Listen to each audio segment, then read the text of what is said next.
Hi guys, and Happy New Year to you all. This is the continuation of our R9 development series of videos and the story of how we worked with the British Motorcycle Racing Club to integrate the Yamaha R9 into the 2026 regulations so that it would be competitive against the current Supersport machines and how it could be integrated in a fair and affordable way. So we're here at an extremely noisy Snetterton for the MRO Championship, which is run by Bemsey. I'm here specifically to do product development of the R9 so that we can balance the class rules to make this bike eligible to run in Supersport. Obviously with the demise of most of the 600s being made as new production bikes, something needs to be done to ensure the future of Supersport racing. The R9 is the latest offering from Yamaha, and obviously it's a 900cc bike, so we need to balance the rules to make sure that this thing is not going to have too much power in comparison to the other bikes which are out there, and also make the class affordable. So let's quickly talk you through with what we've got here. So this is the 900cc Yamaha CP3 engine in their new chassis. It's a shopping bike engine which is very, very low spec. So we've done some work to it. We have a camshaft, some light port work which is done to the cylinder head. We've made a bell mouth kit and our exhaust system. So that together has given us the similar sort of power to what we're seeing out of a 765. So that was the benchmark to try and balance it out. Obviously we're going to adjust this accordingly. Yesterday we spent some time on the scales and also on the dyno, seeing where it was at, but now we need to see what it's like on the circuit, because this bike doesn't come with ram air and it doesn't have any at the moment. So we're going to see if it's still competitive, even though the horsepower figures are pretty similar when we are in a static condition on a dyno. So we've made some other modifications. Rear linkage we have changed. So this part here is a complete redesign from the standard item. This is a progressive linkage which lifts the bike up and fixes the problem which we had with ground clearance. So we had this left-hand engine casing touching down which kept making us crash, but the different linkage has meant that the suspension works better, it lifts the back of the bike up and allows us to lift the front and give the greater ground clearance with a higher centre of gravity. We've changed the gearing on the bike. We've also worked on the brakes. So we have here brand new PFM discs, which I need to bed in this qualifying session with some of our seat and pads. We've removed the ABS. We're also running K-Tech TRDS suspension in the front and the rear. These are incredibly trick looking caps which comes with it. This is a through rod system, so it's very nice. In addition to that, we've also got seat and clip-ons which have widened out the bars and made it a bit more comfortable. We're also running a PFM master cylinder, which beautifully ergonomically designed. Very nice piece of kit, giving me progressive power and something which is consistent and controllable. We also have the seat and tuning exhaust system. So initially, all of our systems which we make and we sell pass noise testing with no baffle in the UK, and that was not a problem with this bike originally. The first design system which we did always passed the noise testing, but now we have a slight tune on the head. We've found that we have a problem with the noise meter getting tipped on the dynamics, so we're going to have to redesign this fractionally and do a little bit more work to it, but that's not going to be a huge amount of extra, so it's going to delay the production date for this model, but it won't be very long. After today, we're going to have good information really, and we're going to know where we need to go with the bike in terms of for racing and for the class. So it's exciting times really. So watch this space and you will see how we get on and how things progress with this bike in the future.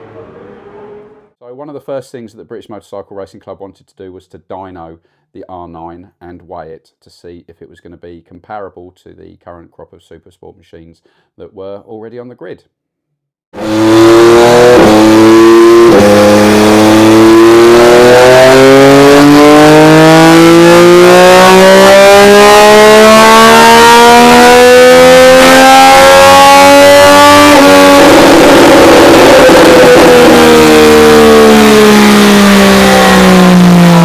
After a few runs on the dyno and also weighing the bike, it was deemed that the horsepower it was producing was comparable to the other Supersport bikes that were on the grid. We ran the bike initially without any type of ram air system because that's how the bike comes basically. to see if it was going to be competitive that way, but you will see how it goes during the course of the race. My race starts were also a little bit rusty. It'd been a very long time since I'd done a sprint race, so yeah, check it out.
video a little bit short because there was still a few laps to go in the race, but I didn't make any further progress.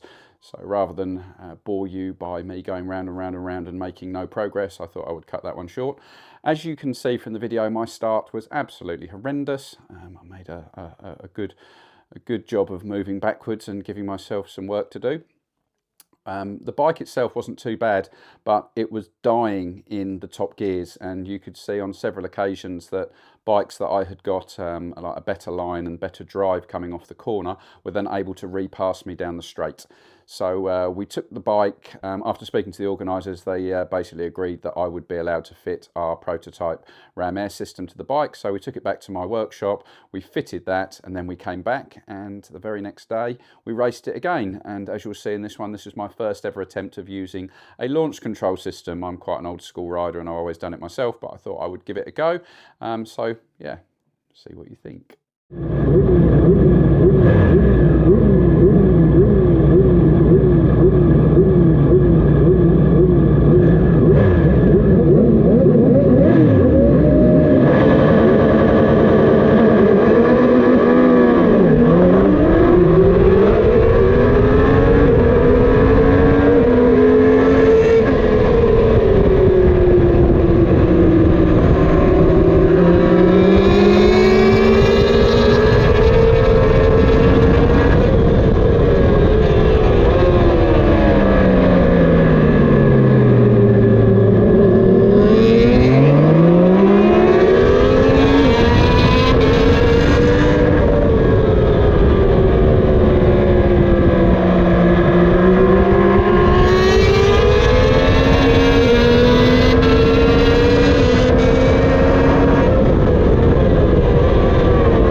So I think you can see there that the ram air system that we added overnight was just what the bike needed to make it competitive in the top gears, in basically 4th, 5th and 6th gear, where it was losing out before it was then able to continue pulling and be competitive. So that was a pretty good race for me. My launch was okay. I still went backwards a little bit, made it hard for myself. It's a shame that I couldn't get away with the front guys at the beginning, and I probably could have put in a slightly better showing, but it was still good enough, and it proved what we needed to, to prove. So the bike is definitely competitive, and it's also affordable to build it in that way. So we've got all of the modifications which are available for anyone who wants them, so that you can have a bike which is competitive to race within the British Motorcycle Racing Club's MRO series. It was very, very good to be invited along by Bemsy to help integrate the R9 into the rules and be part of this process to get everything sorted for 2026. So, and speaking of 2026, we have signed a new rider. So watch this space and you will see very shortly who is going to be racing our R9 in the MRO Supersport Championship in 2026.